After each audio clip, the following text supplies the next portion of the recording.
it's not going to be available today, for example? Yes, it will be available by Wednesday. Like I'm trying to load the data. I have started already, and yeah. And I guess does that pose you guys? Does that pose you guys any issues? I think what we need to this point is the structure of the data. You've got some you do that you need to do.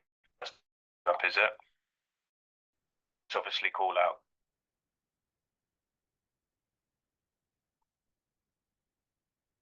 Question to 31G colleagues.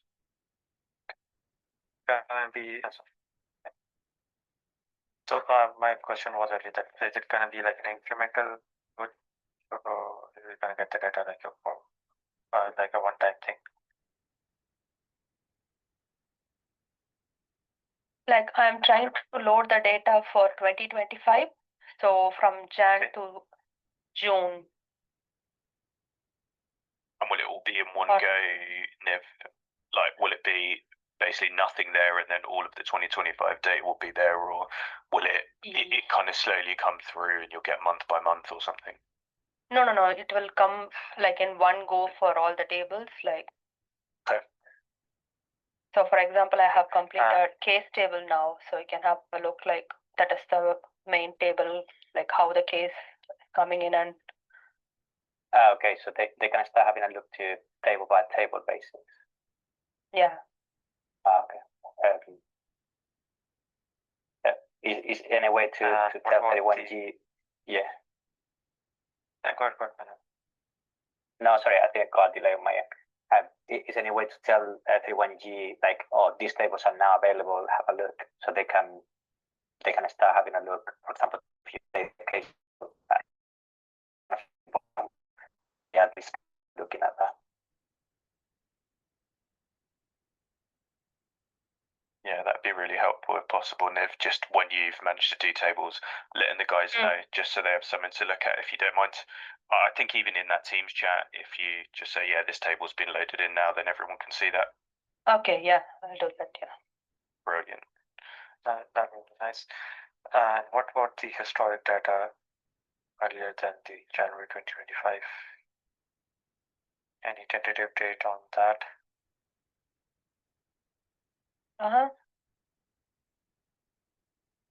So to Not begin sure, with, I need to discuss with, yeah. So we will have 2025, so we can have the, structure or, the project initiation, and then we will bring the rest of the data historically. Okay. That sounds Sorry, Shane, you need to say something? No, that's fine. Sorry, I think there's some delays on some end, so I feel like I keep talking and somebody else is talking. No, that's fine. Presumably, Heather, that's okay on your end, providing you get the data for a period, you can start looking at the structure and start doing stuff, and that's fine. I mean, yeah, then we can go back and load in the older data down the line, hopefully. I don't want to talk for you.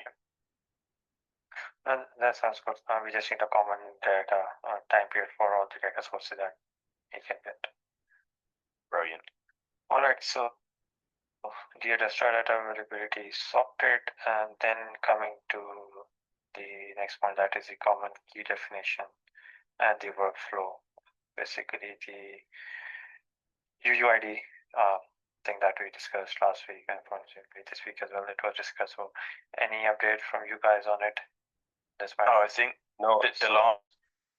Oh, I was going to say there was a that you guys had, which we were quite excited to, I suppose, review and understand, and then potentially go from there. So, sorry, Asfand, I think I spoke over you there. Go ahead. Yeah, I just wanted to explain the whole process. Like we have decided, like we'll generate UUID in one system, and then we'll copy that UUID across all the systems. So we just need to know the onboarding process. So I think just if we can decide like which system do we need to use to onboard the system, to onboard the staff, initially. So I think that would be great. Jared has hinted that it's your iTrent system for all the clinician and non-clinician staff. you can start with this or any other system? No.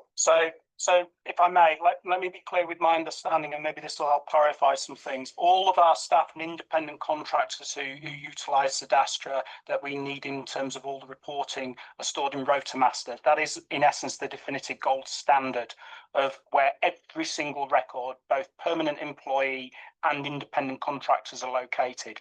iTrent only contains our permanent employees, or our employees that are a subset, or the default single source of truth for everybody is RotaMaster. And so, yeah, it'd be useful to just understand the unique identifiers we need to copy. I've no doubt that iTrent has a role there, which we'll want to use, but the primary systems that we're focusing on, I'm sure we'd all agree, are the RotaMaster, the Storm, and the Adastra. And if we can agree on what we copy where, you can agree that with us, we will clearly pick up the actions to make sure that we pull up both systems, and we will be taking this data that we have here and copying that in. And I think to your point, Asfand, is the sense of making sure that our joiner process keeps that in synchronization. Okay, so RotaMaster will be the primary system. That is the first system that you will onboard the staff. In terms of having every single individual in the organization, that is your gold standard, yes. Yep. Amazing. Looks like I don't have to do anything. Jara, we would be delighted so you do less. We just don't want to make some decisions until you're comfortable with the approach, because we don't want to find ourselves going into a cul-de-sac or a close or blocked path into 2 or 3 months' time. So yeah, we'd be delighted as long as we know what that data is and say that column there from RotaMaster and that identifier, I need that in the following field in Adastra and in Storm. Roger D will go and do that for you, and we'll make that happen. We just need to make sure we're all clear on what that is and the ramifications, and that will meet the requirements both now and into the future. Amazing. Shane, Yeah, sorry, just so I'm clear in terms of what needs to happen. So we're saying, I think we're agreeing that RotaMaster is the, I suppose, primary source. This will still require us getting some manual resource to obviously put it in on the other systems we're saying. So I guess in terms of the format, what that looks like, we have a particular field in mind.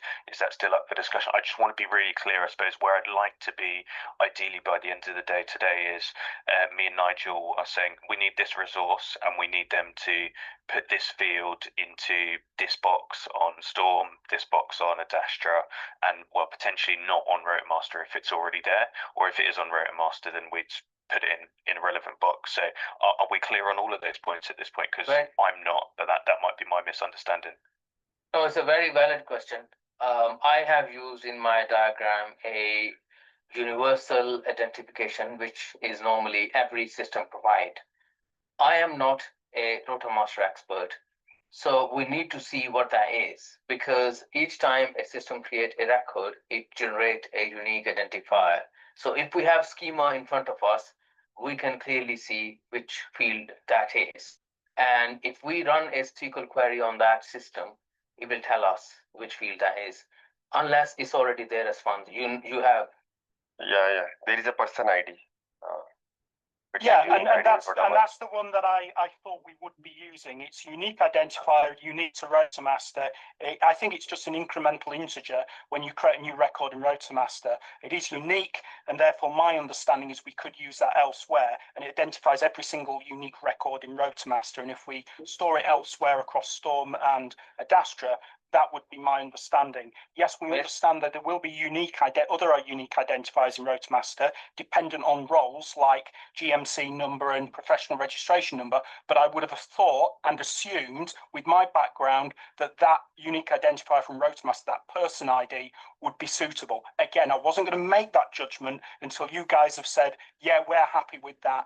Do that, use that, copy that please for all your records over to Adastra and to Storm. The challenge is if we agree to do that, there's also some other things that we're going to need to do, because when we start looking at copying those over, we're going to have a list of John Smiths and Muhammad Ali's in our RotaMaster list, and we're going to have to find the correct individual in Adastra and Storm, and if we've got duplicate records in Adastra and Storm, that's something that we're going to have to resolve for you, because we presumably need, which is as observation or comment before we make final decision. Can someone paste what that person ID looks like in the chat? If someone have that. It's an integer. It's an integer. If it's an int, I'm 100% with that.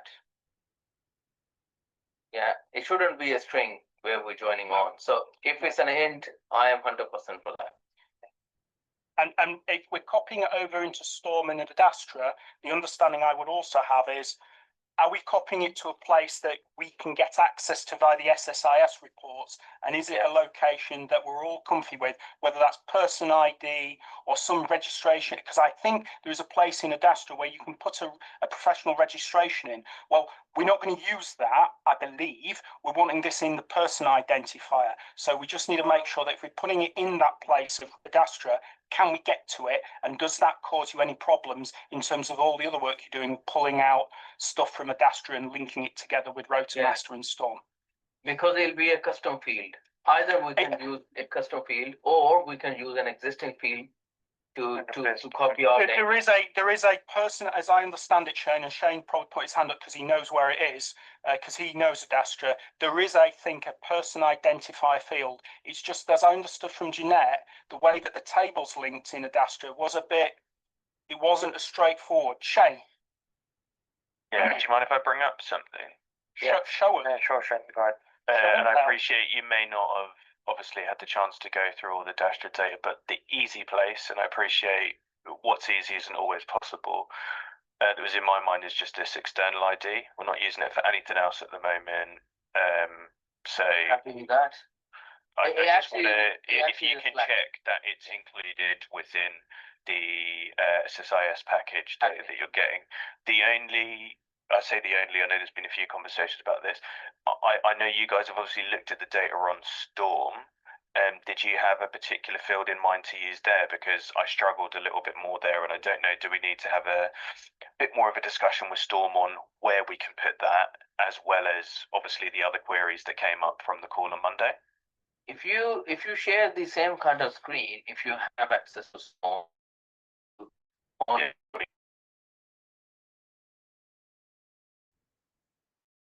I'm just logging in on my other screen, so give me 2 seconds. Unless, Manuel, you don't have it up already by any chance, do you? No, I don't have it open, but I can open it. Don't worry, I'm nearly there. Probably, believe me, guys, this is the most important discussion we're having. Yes. Because once we get this sorted and arranged and we link them together, it's going to make things so much more easier, isn't it?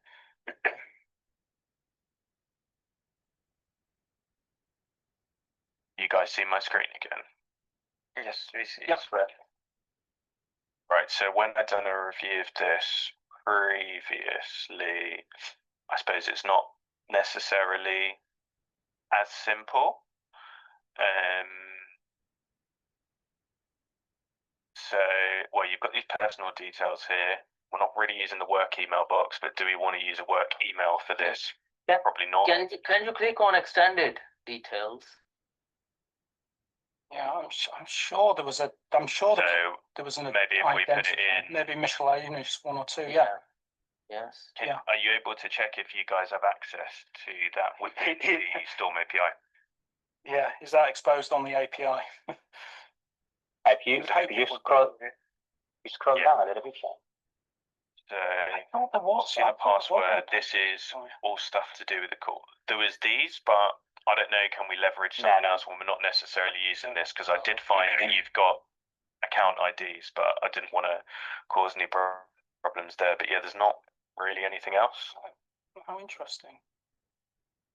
Interestingly, Jeanette did mention to me that despite us not being able to see it anywhere here, there is apparently within the Storm API like a user ID, but it's not anywhere here. So that's exactly. That was my understanding as well, Shane. Yeah, it's just not exposed here, is it? Yeah. So, for example, Shane, your user ID is 359357. 9. Yeah, I sent the URL. Oh, you can. It's not anywhere here. Well, No, I'll double check it, but Yeah, Yeah. it's not visual. No. no. So, So, are you guys let's use able that to with take that away miscellaneous, to check yeah. if miscellaneous one is in the API? Because that gives me and Nigel the information we need, and we can start getting people on that really quickly. So Manohar, can you check by hitting the API whether we can get this one? Shane, Just could gonna you load up do me a the. favor? Yeah, of course. Shane, can you tell us which exact API is this? Because we were given only 2 APIs to, test. It was One for the real time. I'll say it's the Storm API. So the one provided by Content Guru. I'm just looking in the specification now. No, they just give us 2 APIs, one for the get report and one for the real-time stats. And this one is not included. Yeah. No user, don't have a user details on the API. I'm not sure. I mean, I think it's real-time stats. You think it's real time? Thanks, Niv. Yeah. That is for Storm and the other one is for Automaster. But on Manuel, the real, you can ask.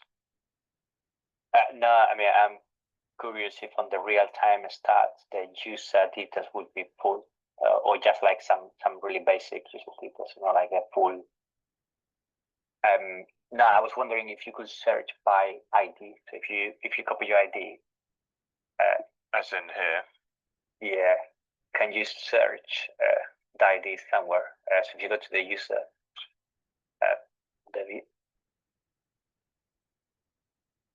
I do see miscellaneous field 1 referenced in the API documentation. Where are you thinking of searching, Manuel? No, I thought it would show on the columns here. Okay.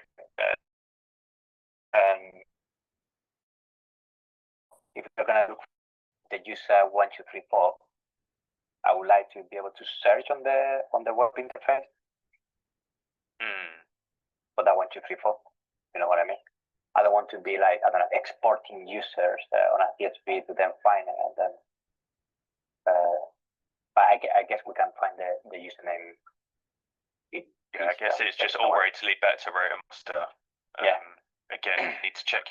Well, I don't know if you could do a search on there, but yeah, we can work that through. So I guess providing those 2 fields are on I guess the 3 fields, providing the person ID, which it sounds like it is on the Rotomaster API, then the miscellaneous one is on the Storm API, and that external ID is on the Adastra sys package. We're saying that's the direction of travel, right, guys? Yeah. I think the miscellaneous field is available in the get report API from what I see in the documentation. It is. Can someone actually hit a Manohar or any Kashyap, the actual developers in this code? Let me try. Yeah, I don't trust documentation unless we see it. Skeptic view. That's rule number 1. Absolutely. Niv's got a hand up. But the documentation. Shane, the external ID that you showed in the user maintenance, it's not getting like stored anywhere in the table. When I searched for it, I couldn't find that external ID. Okay, that might be something that we need to speak to Advanced on that. Advanced about. I've got a call with them. I don't know, some point today, 1 o'clock, I think. Okay, yeah. So I can bring that up. Yeah, I got a call with them at 1 o'clock, so that is fine. In terms of the, and sorry if I'm using the completely wrong terminology here. In terms of the personal ID user type tables, do you have details of what is included? Just if we do need to revert to a plan B, just to understand, is there another field down? So we need another So data let's say feed I speak to to them and they store. can't do the external ID. Are you able to see based on the tables that we have access to today what fields are included, and then we could maybe kind of look at we're going to use this one instead actually because it's available to us and works as an appropriate kind of number 2 option.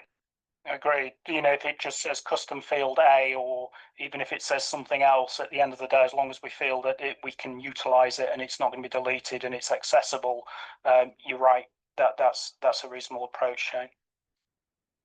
Okay.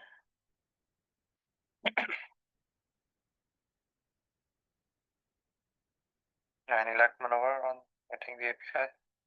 Yeah, I can hit the API, but the thing is that the data, especially the columns, changes with the report name. So the one given by the content guru, it does have only 2 columns. Let me share my screen.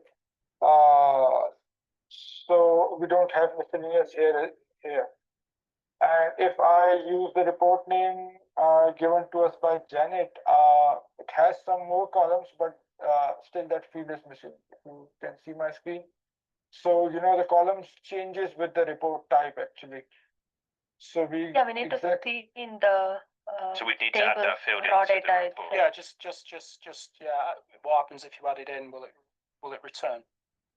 Yeah. So if you just add another field in there and call it miscellaneous field 1 or whatever the field identifier is, the field name.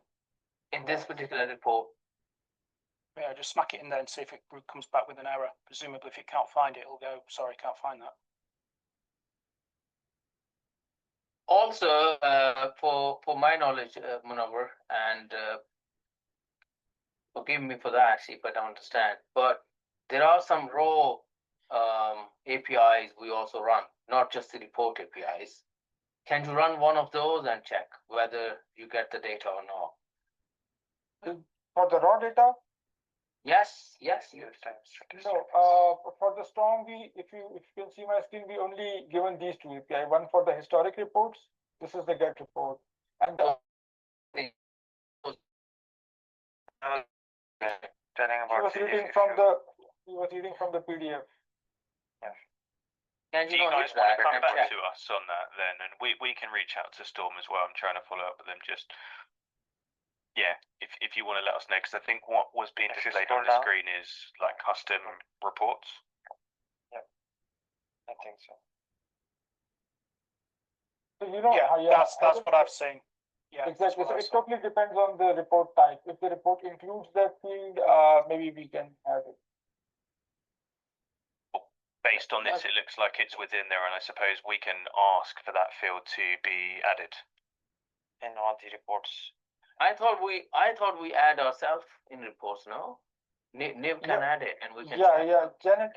The other day, Janet was playing with that, so she, created some of the reports in which she added some data, and then we start getting even this thing in the API. Before that, this was actually a report generated by Janet right before us. I think summary, Shane, is doable. We just need to test, so that's fine. Yeah. So let's treat miscellaneous field 1 for now, unless we're proven wrong. And then we'll come back to you off the back of the conversations with Adastra on if we're going to use external ID or something else. But I think we're close to a way forward. We just need to test that logic. So that is fine. That might be a fairly early conversation Monday, so we can agree a plan of attack. So from the understanding I've heard is that we are going to use the person ID from RotaMaster. We are just clarifying in terms of the destinations and availability within Storm and Adastra, but that's the intent. Correct. And also, as we onboard new systems, I think we start thinking about it. And one of the big change you guys need to do, but that's a business change. Whenever we onboard a new person, we make sure this is a step. Oh, yes. As an onboarding. We have already discussed that. You're absolutely right, though, Jarrah, because otherwise we're going to have a very bad time. Right. And as part of the work to get our core systems updated, we'll obviously be pulling together, hopefully no more than on documentation. Cool. you. Because I also see the advantage of smearing that person identifier around and linking it up with a iTrent and also with Active Directory as well, so that we've got everything tied together. Very good. Okay. Have I missed and we discussed the other topics? No, we were just. I think we're going down in order. Yeah. So coming to the next step, that is the final reports which are part of the scope. So I saw the document that Shane you shared, and I saw the comments that some reports are part of the scope, and some of the sources of the reports included an Excel file. So we just need to clarify like which reports can be done inside the scope of the project and which cannot be done. So yeah. So sorry, Shane. No, you go first. Oh, okay. So there is a sense of there was an understanding that there is a small number of sources of data that we are totally reliant in terms of flat file. That's the data from PPG that comes in via flat file, and we also discussed the other day that there's probably one or two other sources of data that we would only be reliant on flat file. Clearly, we appreciate that may be outside scope. As long as we understand that, either with the team or as a change, we'll have a look at that. We were very clear that Adastra, Storm, and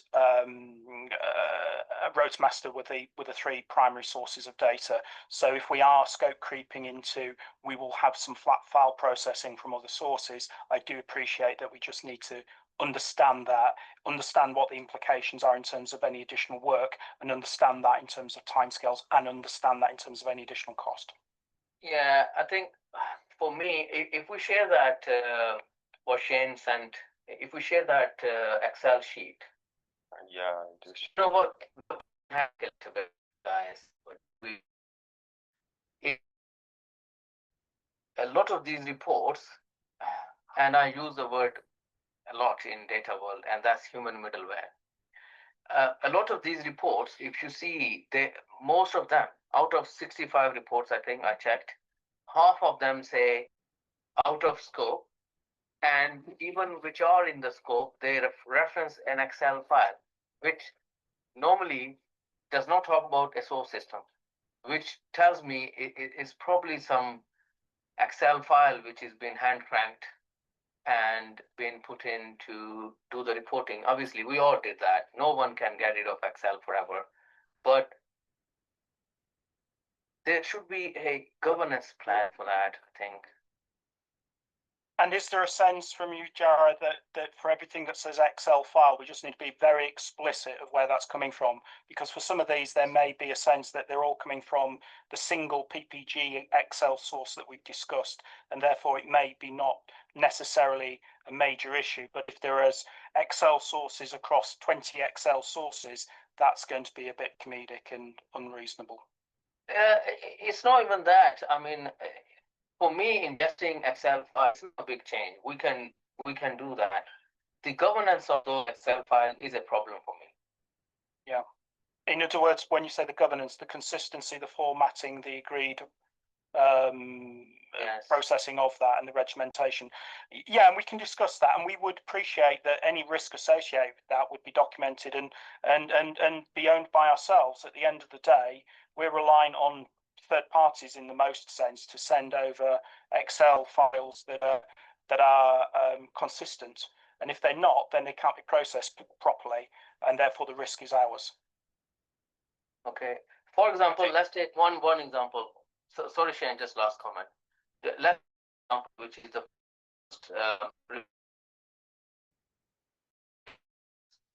site or whatever, and although it says that it's in the scope, because all the red ones are out of scope. This says Excel file in the data sources. This is the forecast file that comes from PPG. Right. I think that is the only Excel file that we have. What I was going to say is that a lot of it will be reliant on kind of one or two files that we get through. So the top three reports are the same, they're just at different frequencies. So we pull loads of data from Adastra at the start of the month, or potentially even different, so that Niv will be able to confirm. We get a flat file from our partner, who says this is our forecast for the month. So all the forecast and I suppose activity related reports, where we're talking about Excel files, it's just this is what your forecast is, and everything else comes from Adastra. So it should be a small number of standard files which apply across a number of different reports.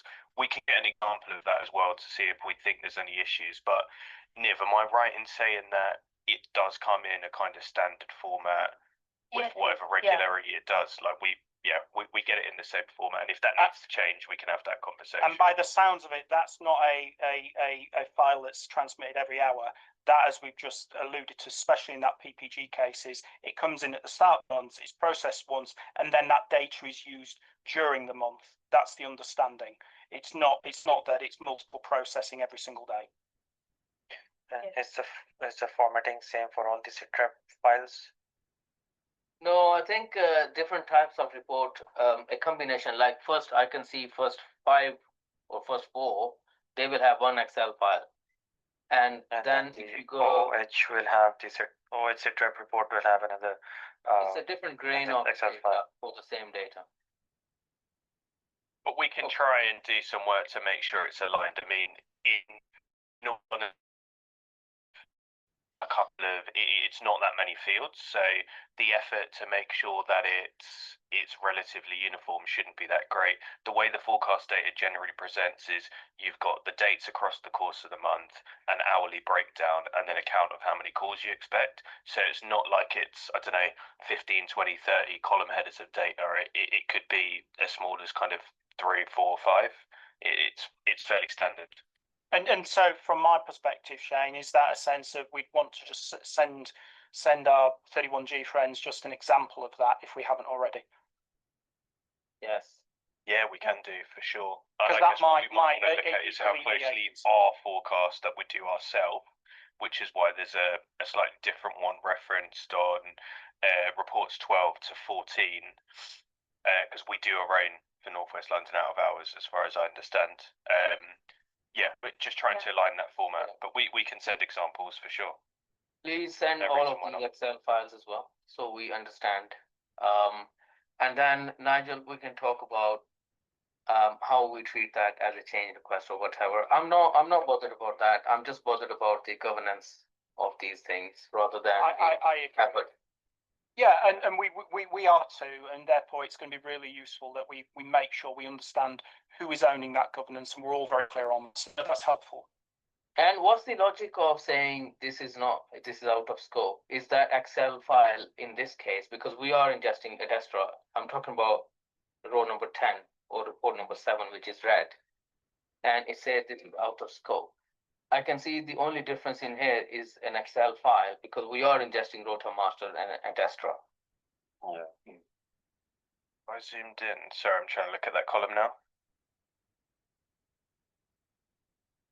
Can someone zoom in, please? So yeah, no, I've zoomed back out now. So yeah, sorry, I've missed a particular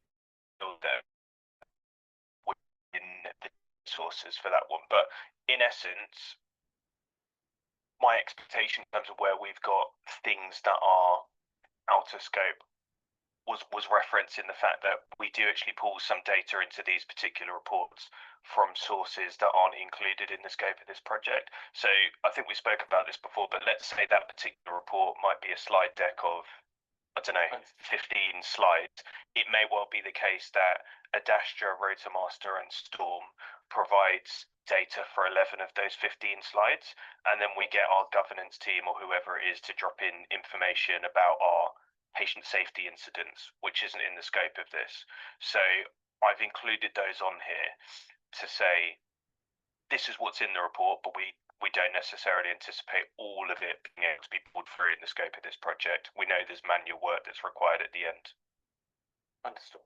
Okay, no problem. So we established that all of the reports which are in scope and which require Excel files, please send us over so we can review those, and then we talk about how we bring those Excel files in as well, in a governed way. I think I'm happy with this one now. Anything else? I think we are sorted for this point on the reports. Coming to the next. Yes, yeah, just one question, like for example, except Excel files, what are the final format of all of those reports? Like, is it Excel, PBIX, or like for all of So that? the format that we want it to go out to the user in. Yep. It has to be Power BI, no? Yeah, I think that's what we're anticipating. So it will display as Power BI to the relevant users. And what is the current process like? So the current process for those is manual.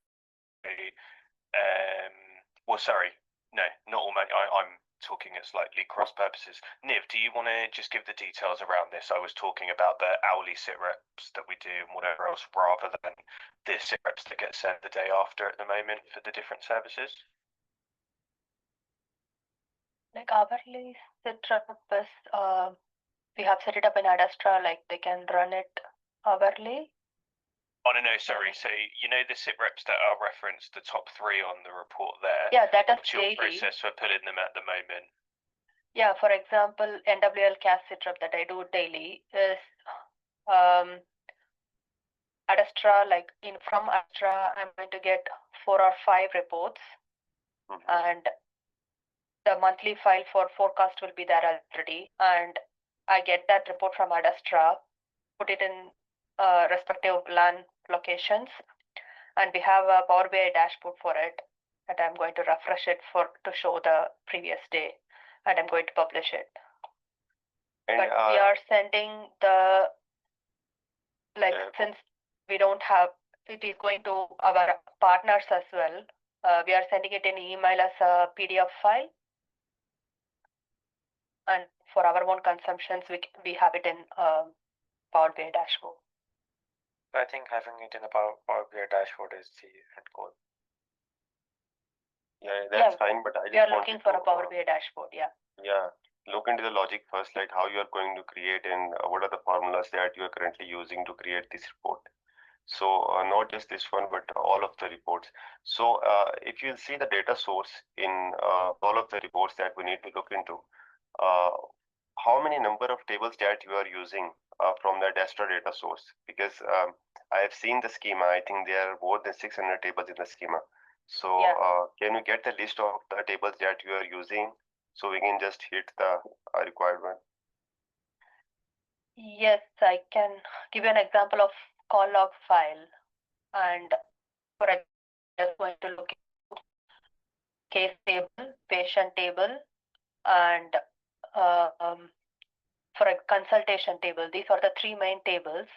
And then for other data fields, we look into like around 10 tables to bring the consultation from different paths, and symptom group discriminator or DX code. Those kind of things will come from tables. I think it would be nice if you can share these list of tables in the group chat that we have, so that it's documented and it's easily accessible to us as well. Like the table names. Yeah, table names. For the, okay.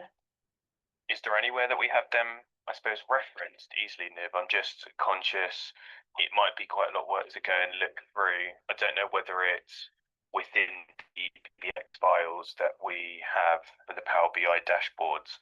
It references all the table names on there, and then I don't know, for lack of a better phrasing, it's almost like a copy and paste job. Like, is it a lot of work for you to go through and share those, or it should be relatively straightforward?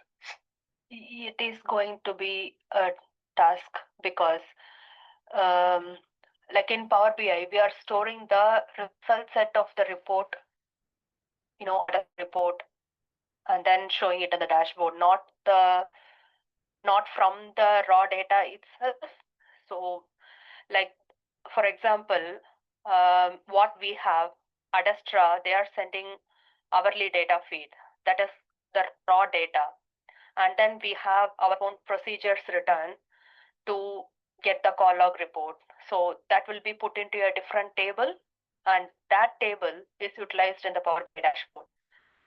So yeah, I can, for one example, I can provide the call log report that uses various tables like case events, scheduled entry, case notes, because of the different data feeds in the call log report.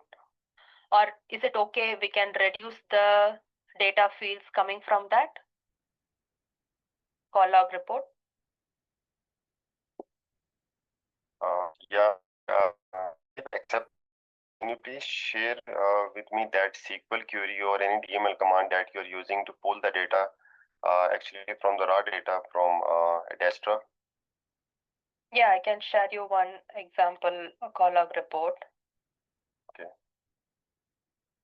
I'll drop it in this chat.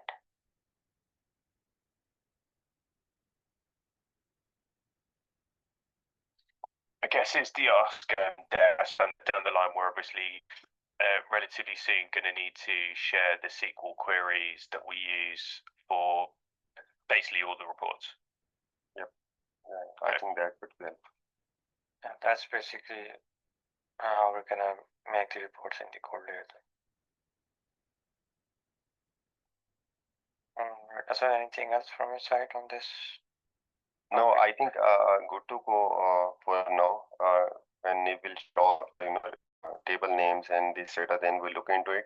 And from Monday, we'll have 2 to 3 meetings in a row, specifically dedicated for a Destra. So we can deeply dive into the KPIs for a Destra, and we can look into data sources as well. So, would that be possible for your team, if Shane? Say that one more time, sorry. Like 2 to 3 meetings starting from next week on our Destra specifically. Yeah, for sure. Sorry, I haven't booked in anything yet, but we can start to put in those sessions for sure. I will work with you. I guess once others drop off this call, because I know there's some project management specific stuff we want to talk through. To try and book those in. That's not a problem. Sure, sounds good.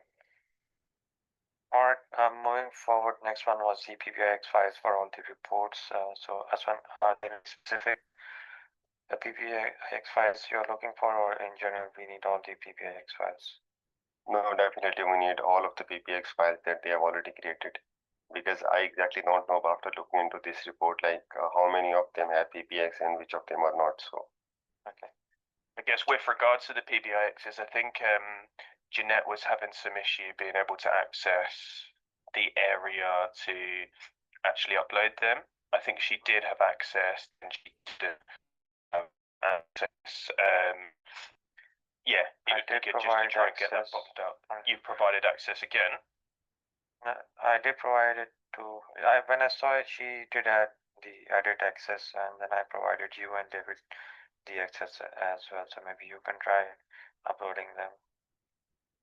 That's fine. Are we able to try and look at Jeanette's issue as well? It's just, yeah, it kind of saves her having to send stuff to me. Sure, I can look into it. Thank you. And then I can catch up with Jeanette on Monday to try and see what we can do on that front. That's not a problem. All right. Sounds good. Coming to the next point, that would be the final decision on either using the API reports or the CSVs. I think it's just a temporary solution till we get the API access to the Storm reports. So, do you have anything on this?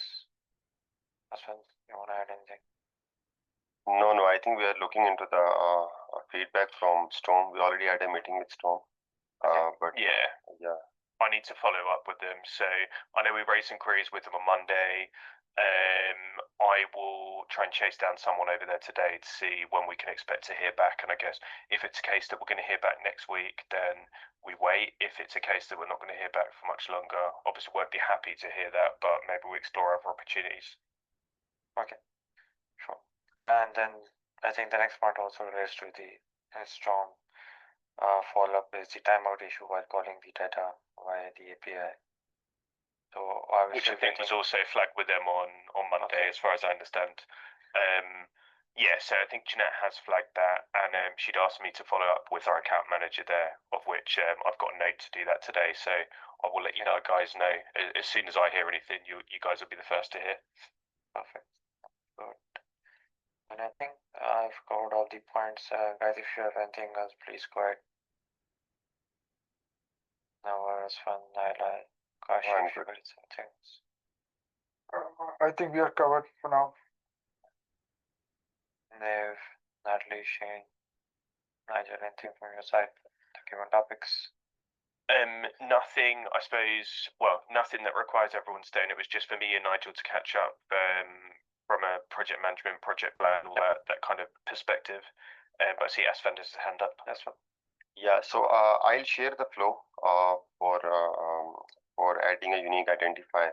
So just to summarize it, like Rota Master will be the first system in which we'll pick the person IDs, and we'll add that person ID from the miscellaneous field on Storm and the external ID field in Dastra, right? So I mean, how much time will be required to to populate that field after adding the staff into the Rota Master?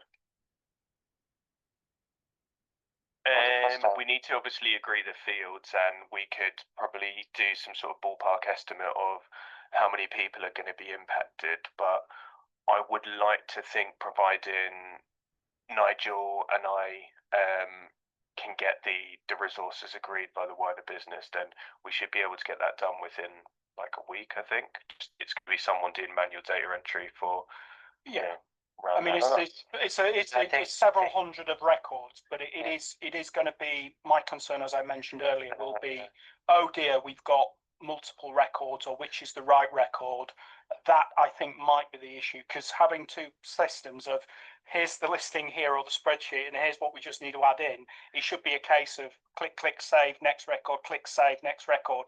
That's how I see it. But as I've said, if we have duplicate records, some time on. Hope it won't be long though. I think that's one is referring to when you are onboarding a new individual into your system. So how much effort would that require for one person to be added into all those systems along with that new field? Okay. I mean, it's areas of the system that they're already going into. So I don't know.